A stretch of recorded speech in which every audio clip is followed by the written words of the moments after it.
Hey guys, this is KKS and अभी आप लोग देख रहे हैं केकेएस कंप्यूटर साइंस। और अभी हम लोग कर रहे हैं कंप्यूटर ऑर्गेनाइजेशन एंड आर्किटेक्चर में फ्लोटिंग पॉइंट रिप्रेजेंटेशन को। तो उसी को हम लोग कंटिन्यू करते हैं। और अब हम लोग जो स्टार्ट करने जा रहे हैं वो है IEEE 754 फ्लोटिंग पॉइंट रिप्रेजेंटेशन। तो इससे पहले जो हम सीख रहे थे वो क्या था, तो वो भी था floating point representation he, but वो था उसका बेसिक। जो स्टैंडर्ड हमारा है IEEE 754, उसको अब हम लोग सीखने वाले हैं, जो जनरली इसी से एग्जाम वगैरह में क्वेश्चन रहता है। बट ये करने के लिए वो अभी तक हम जितना भी बेसिक किए हैं वो आपको आना चाहिए। ओके, क्योंकि उसके ही यूज से हम इसमें करने वाले हैं क्वेश्चंस को सॉल्व। तो यहाँ पे IEEE 754 जो फ्लोटिंग पॉइंट रिप्रेजेंटेशन है ये दो टाइप का होता है।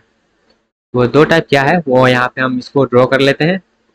ओके, देन यहाँ पे मेरे पास ये एंड ये। ओके, और ये जो है दो टाइप का है।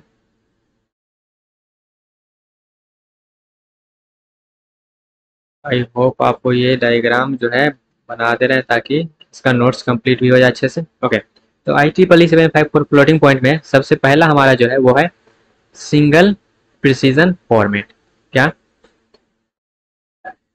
सिंगल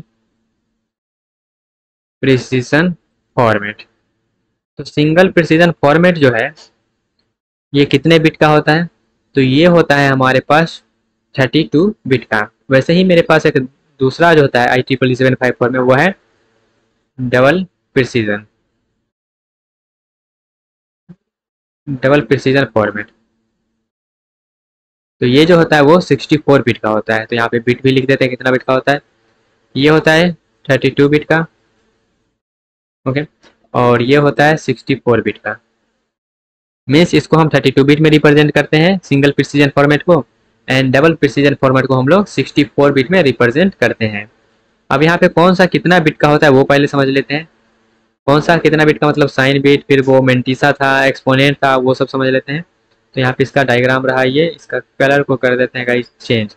ओके, देन इसी को कॉपी। तो यहाँ जो हमारे पास था पहला बिट किसके लिए था, तो पहला बिट हमारे पास था वो था साइन के लिए। ठीक है, तो यहाँ पे साइन के लिए पहला बिट हो गया, एक बिट फिक्स हो गया। देन आगे जो हमारा बिट था वो किसके लिए था, एक्सपोनेंट के लिए था। ओके, उसके बाद मेंटिसा का था, ऐसा ही फॉर्मेट था। फिर यहाँ पे भी साइन था, एक्सपोनेंट था एंड मेंटिसा था। तो ये जो साइन बिट है ये जो है ये कितना बिट का, ये जो टोटल है ये टोटल है हमारे पास 32 बिट का। टोटल है 32 बिट का, और ये जो टोटल है वो है 64 बिट का। ओके, तो साइन बिट हमारा हुआ 1 बिट। साइन बिट जो है वो 1 बिट का हमेशा रहेगा। ओके, ये तो फिक्स है। देन एक्सपोनेंट जो यहाँ पे होता है, एक्सपोनेंट होता है 8 बिट का। ओके, अब ये 8 बिट का हो गया और ये 1 बिट का, तो टोटल 9 बिट यहाँ पे कंज्यूम हो गया। और जो बचा हुआ बिट है वो हो जाएगा 23 बिट, जो कि होगा मेंटिसा पार्ट का। ओके, आई होप आपको समझ में आया होगा। सेम इसी तरह से यहाँ पे मेरा साइन के लिए होगा A1 बिट, 1 बिट हो गया साइन के लिए। देन एक्सपोनेंट का बात करें तो एक्सपोनेंट यहाँ पे लेता है टोटल 11 बिट का। ओके, एंड मेंटिसा का बात करें तो यहाँ पे 11 हो गया और 1, टोटल जो है 12 बिट कंज्यूम हो गया है। और बचा हुआ बिट जो है वो है 52 बिट, वो हो जाएगा हमारे पास मेंटिसा का बिट। ओके, तो ये स्टैंडर्ड फॉर्मेट है, इसी फॉर्मेट में आपको रिजल्ट भी जब आएगा आंसर तो इसी फॉर्मेट में आपको लिखना पड़ेगा। ओके, इससे पहले जो हम कर रहे थे वहाँ पे आपको बताया जा रहा था जो कितना बिट कौन लेगा उसके अकॉर्डिंग आंसर देना था, बट यहाँ पे फिक्स है, ये इतना ही रहता है। तो इसको आपको याद करके भी रखना होगा।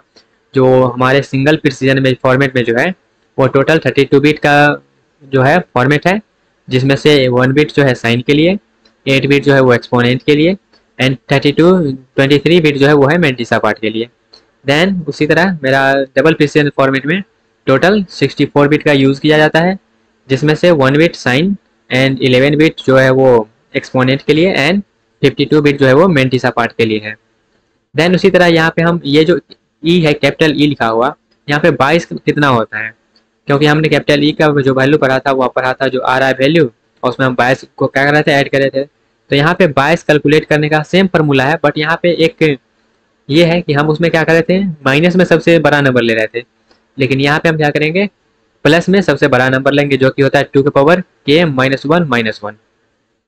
तो 22 का वैल्यू ये होता है। ठीक है, 22 को कभी कभी हम लोग एक्सेस 1 2 3 3 भी, जैसे मान लेते हैं यहाँ पे हम 22, ये जो है एक्सपोनेंट हमारा 8 बिट का है। ओके, यहाँ पे मान लेते हैं ये जो है इस तरह से, पहले ये यहाँ पर भी लिख देते हैं।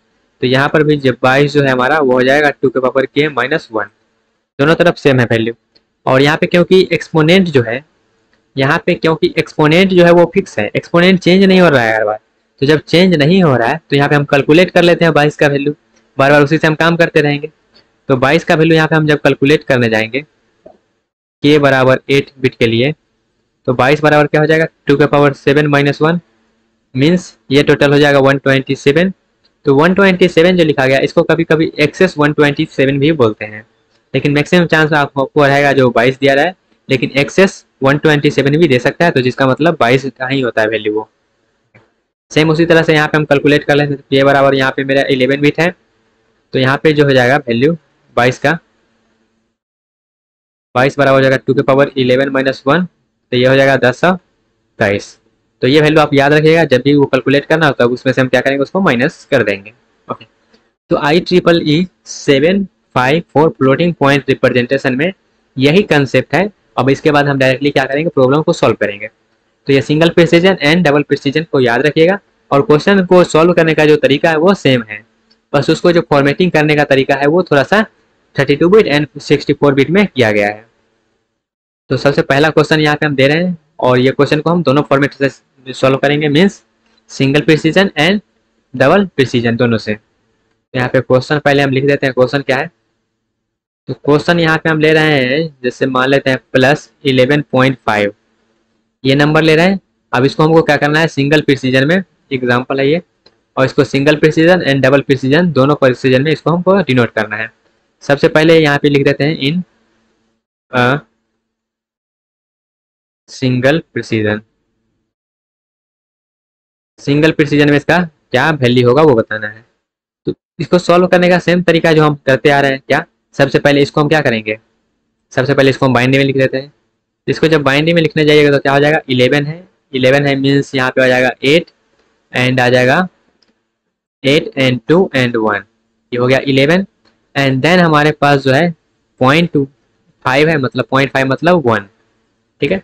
तो ये हमने इसको बाइनरी में लिख लिया, और बाइनरी में लिखने के बाद यहाँ पे हमको क्या है, एक चीज़ और यहाँ पे लिख देते हैं जो कि काफ़ी इंपॉर्टेंट चीज़ है। क्या, बाय डिफॉल्ट जो हम लेके चलेंगे, क्या बाय डिफॉल्ट हम लेके चलेंगे इम्प्लिसिट को, इम्प्लिसिट नॉर्मलाइजेशन को। इम्प्लिसिट नॉर्मलाइजेशन मतलब हमारा जो फॉर्मेट रहेगा 1 पॉइंट समथिंग समथिंग के फॉर्मेट रहेगा, 2 की पावर ई के फॉर्मेट में रहेगा। ओके, हमेशा बाय डिफॉल्ट जब तक मेंशन ना रहे तब तक हम लोग इम्प्लिसिट नॉर्मलाइजेशन को ही लेके चलेंगे। ओके, और ये क्या होता है ऑलरेडी इसे पहले वाले वीडियो में हम कवर कर चुके हैं। तो यहाँ पे हम क्या करेंगे, इम्प्लिसिट नॉर्मलाइजेशन लेके चलेगा, मतलब यहाँ पे 1 पॉइंट समथिंग के फॉर्मेट में रहना चाहिए। तो 1 पहले आ गया, लिख दिए, और ये तीनों बिट जो है ये क्या करेगा, शिफ्ट कर जाएगा उधर, तो उधर शिफ्ट कर देते हैं। तो पॉइंट हो गया, फिर यहाँ पे 0 1 1 और ये वाला 1 यहाँ पे बचा हुआ है, ठीक है। और यहाँ पे 2 के पावर कितना हो जाएगा, कितना बिट को हम शिफ्ट किए हैं, तो हम यहाँ टोटल 3 बिट को शिफ्ट किए हैं, तो आ जाएगा 2 के पावर +3, 2 के पावर +3। और इसको हम थोड़ा सा कर देते हैं ऊपर। ओके, तो इतना समझ में आ गया है। ओके, अब यहाँ पे जो वैल्यू आ गया है उसको वैल्यू को लिखते हैं। जैसे कि साइन का वैल्यू तो हो गया यहाँ पे, क्या साइन का वैल्यू पॉजिटिव नंबर है तो साइन का वैल्यू 0 हो गया। ओके, एंड उसके बाद हमारे पास जो मेंटिसा का वैल्यू है, मेंटिसा का वैल्यू क्या आ गया, मेंटिसा का वैल्यू हो गया 0 1 1 1। ओके, एंड देन जो है स्मॉल ई का वैल्यू क्या आ गया, स्मॉल ई का वैल्यू जो है वो हो गया +3। ओके, अब इसमें हमको बाइसिंग भी करना पड़ेगा, तब हमारा जो है कैपिटल ई का वैल्यू आएगा। तो कैपिटल ई का जो वैल्यू आएगा वो आएगा ई +22। ई का वैल्यू क्या है, ई का वैल्यू है +3, और 22 का वैल्यू क्या आया था 127, तो ये आ गया 130 आ गया। और 130 को आप बाइनरी में रिप्रेजेंट करिएगा तो क्या आ जाएगा वैल्यू, तो इसको बाइनरी में हम जब रिप्रेजेंट करेंगे तो वो हो जाएगा 64 × 1, तो 128 हो जाएगा। एंड देन हमारे पास हो जाएगा उसके बाद 0 0 0 0, और 128 एंड 2 चाहिए ना, उसके बाद तो 2 चाहिए, तो 2 4 एंड 2 4 5 1 0, तो ये हमारा हो गया 130 रिप्रेजेंट। इसका यहाँ पे वेट भी लिख देते हैं ताकि आपको ये रिवाइज करने में आसानी हो। यहाँ पे ये लिखा के नहीं रहा, ये 1 हो गया, ये 2, ये 4, 8 और ये होगा 16, ये 32, ये 64 और ये 128। ठीक है, तो 128 और प्लस 2 तो हो गया 130। तो हमारा क्वेश्चन क्या हुआ, क्वेश्चन हो गया सॉल्व। जब क्वेश्चन सॉल्व हो गया तब हम क्या करते हैं, इसको आप रिप्रेजेंट कर देते हैं। ओके, तो यहाँ पे हम बाहरी नंबर को यहाँ बना लिए 32 बिट में लिखने के लिए। एंड देन अब हम क्या करेंगे, अब यहाँ पे हम रिप्रेजेंट कर देते हैं, तो रिप्रेजेंट कर लेते हैं इससे। ओके, ये साइन बिट का एक बिट तो लेगा ही, तो एक बिट को यहाँ पे हम क्या करते हैं, इससे पहले डिपेंड कर देते हैं। साइन हमारा लिया 1 बिट। ओके, और उसके बाद साइन 1 बिट लेने के बाद ये जो है एक्सपोनेंट आता है मेरे पास 8 बिट का, तो 8 बिट यहाँ पे ये ले लिया, बाद बाकी बचा हुआ जो है वो 32 बिट वो ले लेगा। ओके, तो यहाँ पे ये साइन है, और साइन हमारे पास जो है पॉजिटिव नंबर है तो 0, और ये हुआ 1 बिट का। ओके, और ये जो है 8 बिट का जो कि है एक्सपोनेंट, तो एक्सपोनेंट का वैल्यू क्या आया है, यहाँ पे देखिएगा 2 4 6 8 बिट में 1 0 0 0 0 0 1 0। ये एक्सपोनेंट का वैल्यू हमने 8 बिट में लिख दिया। अगर मान लेते हैं इससे कम आता तो क्या करते, तो कम आता तो हम क्या करते, इसके लेफ्ट में 0 और ऐड कर लेते ताकि वो 8 बिट का बन जाए। उसके बाद हमारा क्या है मेंटिसा, तो मेंटिसा क्या है, मेंटिसा हमारे पास है क्या 0 1 1 1, यही मेंटिसा आया है। लेकिन इसको हमको लिखना क्या है 23 बिट में, क्योंकि इसका स्टैंडर्ड फॉर्मेट में ही है जो 23 बिट में इसको लिखा जा सकता है। तो यहाँ पे हमारे पास तो ये 4 बिट ही है, तो इसको हम 23 बिट में कैसे लिखेंगे, तो 0 को ऐड कर लीजिए। एक्सपोनेंट में हम क्या करते हैं, एक्सपोनेंट में हम लेफ्ट में 0 ऐड करते हैं, लेकिन इसमें हम क्या करते हैं राइट में 0 ऐड करते हैं। तो यहाँ पे जो भी बचा हुआ है उसको हम क्या करेंगे, ये हो गया 4 5 6 7 8 9 10 11 12 13 14 15 16 17 18 19 20 21 22 23। तो यहाँ पे जितना है 32 बिट में हमने इसको जितना बचा हुआ तो सबको यहाँ पे हम 0 प्रोवाइड कर दिए हैं। ओके, तो इसका आंसर क्या हुआ, इसका आंसर यही फॉर्मेट है।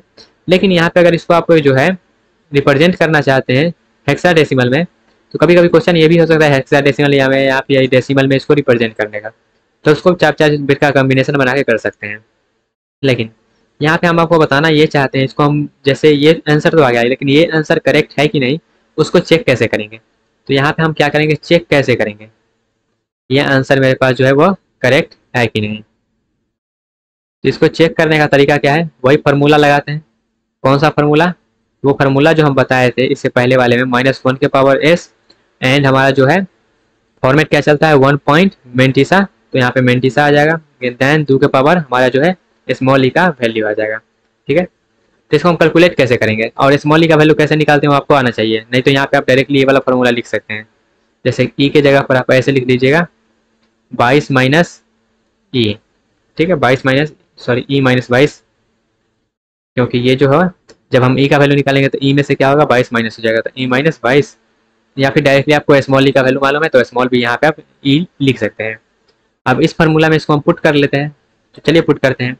तो -1 का पावर क्या हो जाएगा, इसका वैल्यू क्या है 0 है। ओके, फिर मल्टीप्लाई 1 पॉइंट मेंटिसा पार्ट क्या है, मेंटिसा पार्ट ये वाला है, तो मेंटिसा पार्ट जो हमारा है 0 1 1 1, एंड यहाँ पे बहुत सारा 0 है तो यहाँ पे 0 0 ऐसे लिख देते हैं डॉट डॉट डॉट लगा के। ठीक है, फिर मल्टीप्लाई 2 के पावर ई का वैल्यू क्या है, स्मॉल ई का वैल्यू हमारे पास है 3, तो यहाँ पे 3 आ जाएगा। ओके, एंड देन ये 3 आ गया तो इसका वैल्यू क्या हो गया, इसका वैल्यू तो 1 हो गया, तो 1 हो गया, और यहाँ पे +3 है लिखा, इसका मतलब क्या हुआ इधर आया है, हम क्या करेंगे इसके राइट साइड में 3 बिट को शिफ्ट करेंगे।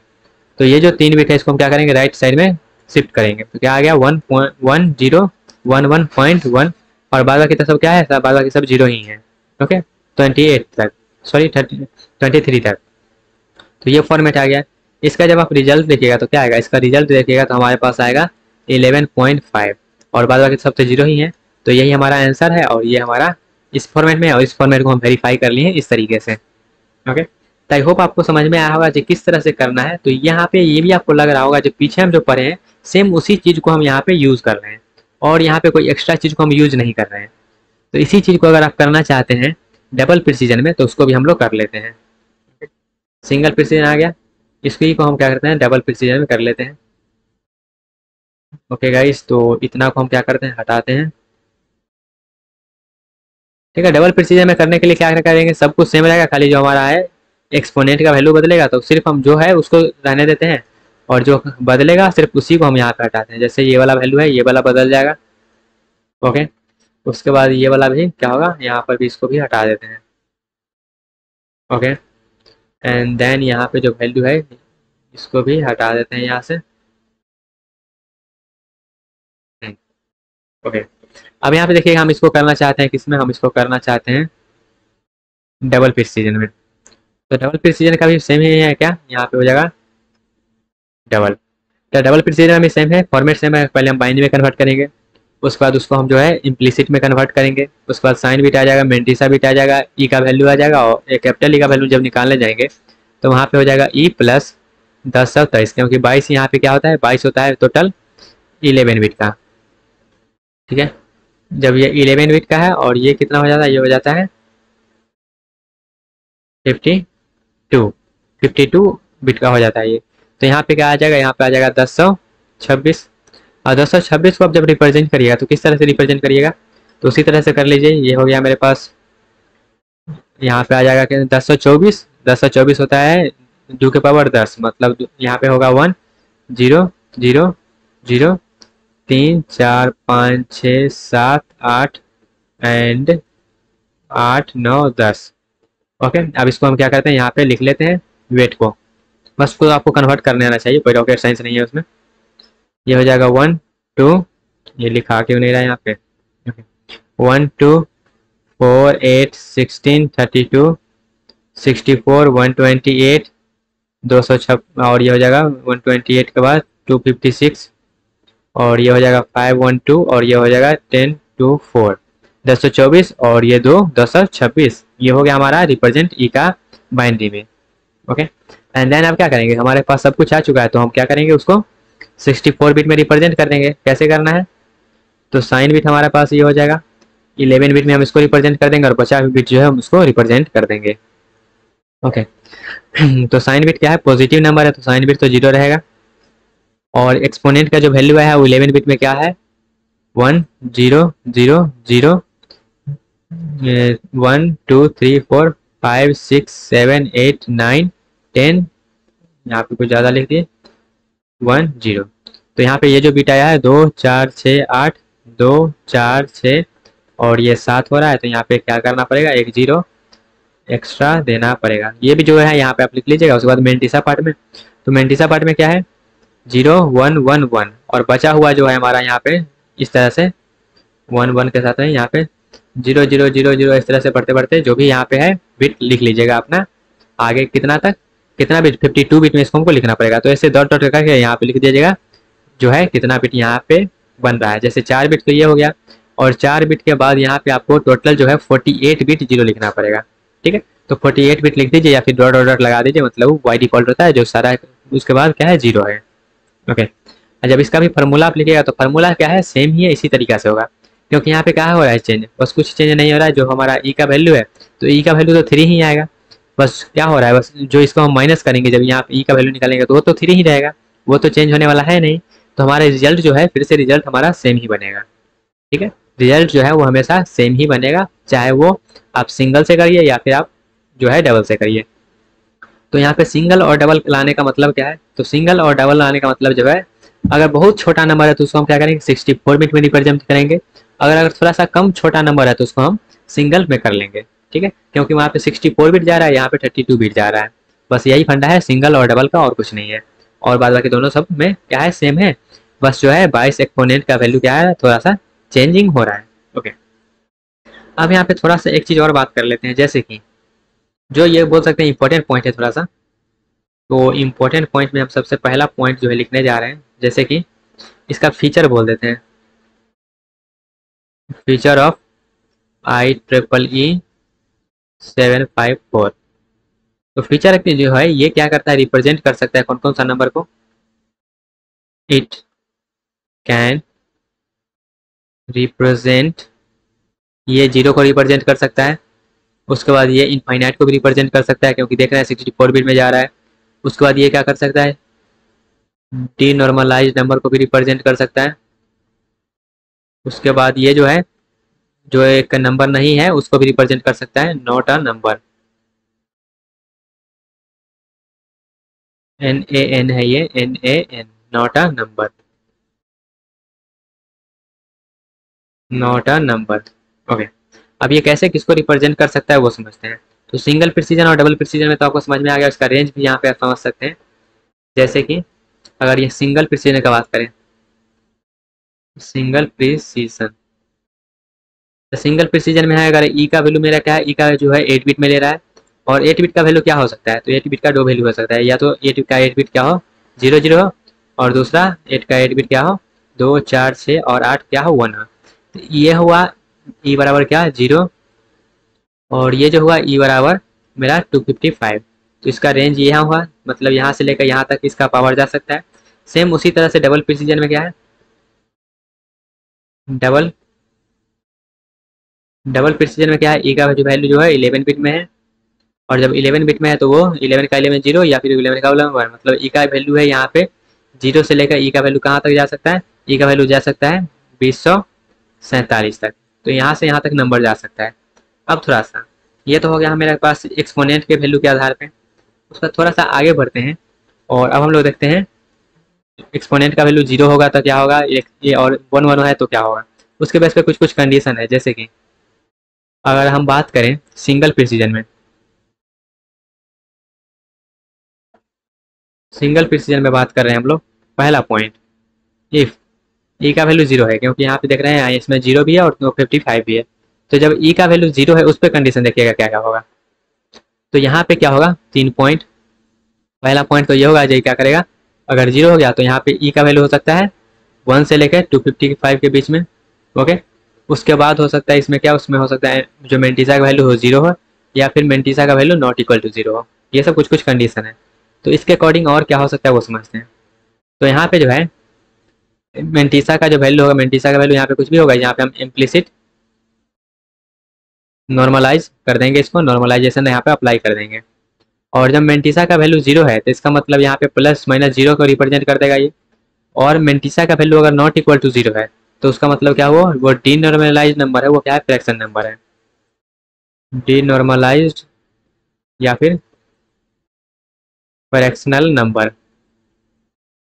और फ्रैक्शनल नंबर का मतलब क्या है, फ्रैक्शनल नंबर का मतलब वहाँ पे पॉइंट के बाद कुछ आ रहा है तो उसको ही फ्रैक्शनल बोलेंगे। तो यहाँ पे अगर वो टोटल 0 नहीं आ रहा है तो इसका मतलब क्या हुआ, वहाँ पे फ्रैक्शन नंबर है, वो क्या है डीनॉर्मलाइज नंबर है। तो ये कुछ कुछ इसके बारे में प्रॉपर्टी हुआ। देन उसके बाद यहाँ पे अगर बात करते हैं, अगर इफ ई बराबर जो है मेरे पास टोटल 1 है, मतलब 255 है, तो यहाँ पर भी कुछ कुछ कंडीशन आता है, जैसे कि पहला कंडीशन एम का वैल्यू क्या होगा, एम का वैल्यू 0 होगा, या फिर एम का वैल्यू नॉट इक्वल टू 0। ठीक है, तो यहाँ पे अगर एम का वैल्यू 0 हो रहा है, यहाँ पर अगर एम का वैल्यू 0 होता है इसका मतलब हुआ वो प्लस माइनस इन्फिनिटी को करेगा, क्योंकि यहाँ पे 255 भाग चुका है, वहाँ पे जो पावर में है 2 के पावर 255, वो एक तरह से बोल सकते हैं इनफाइनाइट को ही टेंस कर रहा है। अगर वो नॉट इक्वल टू 0 है तो वहाँ पे बोल सकते हैं वो क्या है, नॉट अ नंबर है, नॉट अ नंबर, वो कोई नंबर नहीं है। ठीक है, तो इस तरह से ये प्रॉपर्टी हुआ। इसी तरह से हम यहाँ अगर बात करें डबल प्रिसीजन में, तो अब हम देखते हैं डबल प्रिसीजन का क्या क्या फॉर्मेट है। डबल प्रिसीजन, तो डबल प्रिसीजन में यहाँ पे भी कुछ पॉइंट आता है, जैसे इफ ई का वैल्यू जो है वो 0 है, दूसरा इफ ई का जो वैल्यू है वो ये कितना जाता है, ये जाता है टोटल 1, मतलब यहाँ पे जाएगा वैल्यू 2047 तक, क्योंकि 11 बिट में रहता है। ओके, तो यहाँ पे जो फॉर्मेट है यहाँ पर भी वही बात हुआ, जो क्या होगा 1 से लेके कहाँ तक जा सकते हैं, 1 से लेके ई का जो वैल्यू है वो 46 तक जा सकता है। ठीक है, क्योंकि 1 यहाँ पे इंक्लूड कर लिए हैं। तो यहाँ पे जो मेंटिसा का वैल्यू होगा 1 पॉइंट हम कर देंगे, उसको इम्प्लिसिटी में कर देंगे कन्वर्ट, इम्प्लिसिट में कन्वर्ट कर देंगे। दूसरा केस ये हो सकता है एम का वैल्यू क्या हो 0 है, या फिर हो सकता है एम का वैल्यू 0 ना हो। अगर एम का वैल्यू 0 है तो इसका मतलब वो 0 को रिप्रेजेंट कर रहा है, अगर नॉट 0 है तो वही सेम मतलब है डीनॉर्मलाइज हुआ, डीनॉर्मलाइज या फिर फ्रैक्शनल नंबर है। अगर यहाँ पे आते हैं तो यहाँ पे क्या होगा, यहाँ पे एम का वैल्यू 0 है तो इसका मतलब क्या हो, वो इनफाइनाइट को टेंस कर रहा है, और एम का वैल्यू अगर नॉट 0 है तो वो क्या है, नॉट अ नंबर है, सब कुछ सेम है। और यहाँ पे क्या है, वो 22 का वैल्यू जो है 2 के पावर के माइनस 1 चलता है, लेकिन नॉर्मल केस में क्या चलता है 2 के पावर के माइनस 1। तो यहाँ पे एक एक्स्ट्रा माइनस हो जाता है, क्योंकि यहाँ पे हम उसको कर लेते हैं। तो उस पॉइंट को भी आप समझ सकते हैं, वहाँ पे ऑलरेडी हम उसको लिख चुके हैं। ओके, तो ये गाइस था टोटल फ्लोटिंग पॉइंट रिप्रेजेंटेशन। तो यहाँ पे मेरा जो है फ्लोटिंग पॉइंट रिप्रेजेंटेशन खत्म होता है। अगर हम समराइज करें क्या क्या चीज़ कह रहे हैं अभी तक, तो अभी तक हम सबसे पहले ये कौन सा यहाँ पे पेज ऐड हो गया, ये पेज तो ऊपर जाना था, ये नीचे क्यों आ गया? ओके, सिंगल एंड ये डबल प्रिसीजन का। ओके, तो अभी तक हम क्या किए हैं, अभी तक सबसे पहले हम फ्लोटिंग पॉइंट रिप्रेजेंटेशन क्या होता है, नंबर सिस्टम में कौन कौन सा था, वो सब चार टर्म देखे थे। एंड देन हमने कुछ एग्जांपल देखे, उसके बाद मेंटिसा था क्या, साइन बिट क्या था, एक्सपोनेंट क्या था, और एक्सपोनेंट के बाद भी बाइस्ड एक्सपोनेंट का जरूरी क्यों पड़ा वो सब समझ लिए। एंड देन हम मूव किए अपना IEEE 754 पर, उसके बाद मेंटिसा का भी नॉर्मलाइजेशन देखे थे, इम्प्लिसिट एंड एक्सप्लिसिट। उसके बाद IEEE 754 में हमने सिंगल प्रिसीजन डबल प्रिसीजन देखे, उसके ऊपर एग्जाम्पल करें, एग्जाम्पल करने के बाद हम यहाँ पे जो है उसका फीचर्स वगैरह पढ़ लिए हैं। ओके, तो आई होप आपको समझ में आया होगा किस तरह से इसको हम कर रहे हैं। तो गाइज यहाँ पे होता है फ्लोटिंग पॉइंट रिप्रेजेंटेशन खत्म। तो ये जो कि यहाँ पे टोटल इतना नोट्स जो है वो कंप्लीट हुआ है। तो आप चाहेंगे तो ये नोट्स जो है शेयर कर देंगे, या फिर मैं अपना जो है हैंड रिटन नोट्स भी कंप्लीट कर देंगे। तो हम लोग COA में फ्लोटिंग पॉइंट रिप्रेजेंटेशन कर रहे थे, जहाँ पे हम लोग टोटल ओवरऑल इसको आप खत्म कर लिए हैं। ओके, और बच जाता है इस पर बहुत सारा एग्जाम्पल करना, तो एग्जाम्पल आप जो है जब गेट का PYQ करवाएंगे तो उसमें आप कर सकते हैं। बस अभी कंसेप्ट समझ लीजिए, और प्रैक्टिस जो है वो हम PYQ से करवा देंगे। ओके, तो गाइज फ्लोटिंग पॉइंट रिप्रेजेंटेशन यहाँ पे होता है खत्म, जो कि एक आसान टॉपिक ही था, और इसको स्टार्टिंग में करवा दिए ताकि हमारा जो नंबर सिस्टम है वो भी कंप्लीट हो जाए। ओके, तो आफ्टर आप फ्लोटिंग पॉइंट जब रिप्रेजेंटेशन कर लेते हैं तभी नंबर सिस्टम कंप्लीट माना जाएगा। ओके, तो इसके बाद हमारा जो है नेक्स्ट यूनिट स्टार्ट होगा, जो कि हमारा पहला यूनिट होगा। तो वो उसमें हम जो है बेसिक ही पढ़ेंगे, कंप्यूटर आर्किटेक्चर के बारे में पढ़ेंगे, क्या क्या चीज़ होता है नहीं होता है, सब कुछ पढ़ेंगे उसमें हम। ओके, तो गाइज मिलते हैं अपने नए यूनिट में, तब तक के लिए bye bye, tata, take care and all the best.